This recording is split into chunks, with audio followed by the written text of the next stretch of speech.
நானோ நீயோ கர்ப்பப்பையில் இருக்கும்போது நாம் போகிற பாதைகளும் சாகப் போகிற இடமும் நேரமும் நம் மண்டை ஓட்டுக்குள் திணிக்கப்படுகின்றன.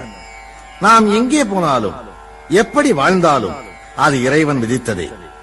மனதின் சிந்தனை போக்கு எப்படி வேண்டுமானாலும் போகலாம். ஆனால் அது நடப்பதும் நடக்காததும் நம் விதிக்கோடுகளில் அடங்கி இருக்கிறது. ஊழிற் பெருவலி யாவுள மற்றொன்று சூழினும் தான் முந்துரும் என்றான் வள்ளுவன். ஊழ் என்பது பூர்வ ஜென்மத்தையும் விதியையும் குறிக்கும்.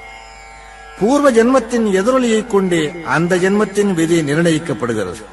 அதனை ஊழ்வினை உறுத்து வந்தூட்டும் என்றான் இளங்கோ.